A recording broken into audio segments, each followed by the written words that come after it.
Hi everyone, for tonight's Nightcap and review, I'm having water, and tonight I'll be discussing Twisted Abel by T.L. Hodel. I hope I got that correct. I did purchase this myself, and of course I'm giving my honest opinion. These are the highlights and the content warnings. I will say I do wish this had been a little bit more in depth, so I add a few just for clarity's sake. I gave this 4 stars, so what's it about? So this book is about Abel, who is dealing with being abandoned by his brother Cain for the old ball and chain. He's not one to let anything get in the way of his fun, as he is a monster who loves the thrill, blood, and freedom of what he does. But things are starting to get a little boring, and Abel and boring are not a good combo.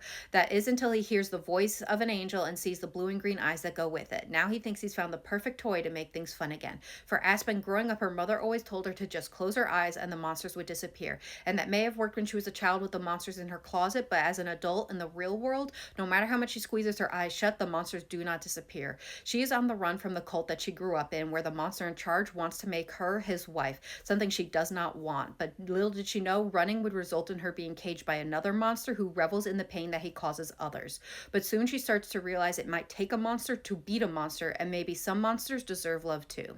So what are my thoughts? Again, I'm giving this 4 stars. Now, there were some things I liked about this book and some things I didn't like as much. Now, when this book started off, I really enjoyed it because the author was really leaning into what I love about the dark horror romance genre, where you have this MMC who is morally black, is not redeemable, but somehow you still like them and want them to have a happily ever after. You have all these conflicted feelings, and I love that. So this book started off really well. But as the book progressed, it really started to feel like the author was skimming over the darker aspects of this genre rather than leaning into them, especially when it came to our copycat killer, where with him, his whole character, like, he is very multifaceted, but his character as a whole felt very skimmed over, especially his confrontation and demise, where in my book it was only 5 pages, where the first 2 pages were like her working up the courage to confront him and then actually confronting him, then 2 pages of 3 serial unalivers in a room, and that was over quickly, with the last page being just a paragraph.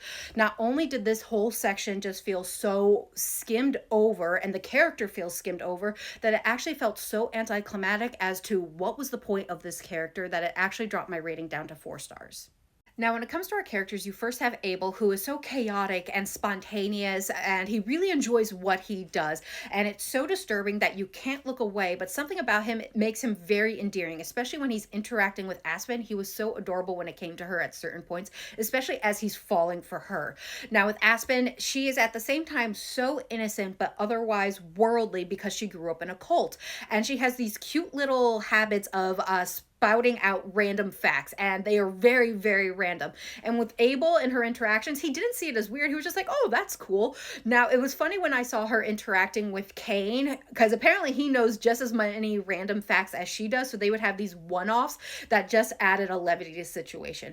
Overall, they were a very interesting couple. I did enjoy the 2 of them, and I had a fun time reading this book. Now, I would recommend that you start with the first book, which is Unhinged Cain by Brooklyn Cross. Both books are available, and I would recommend them.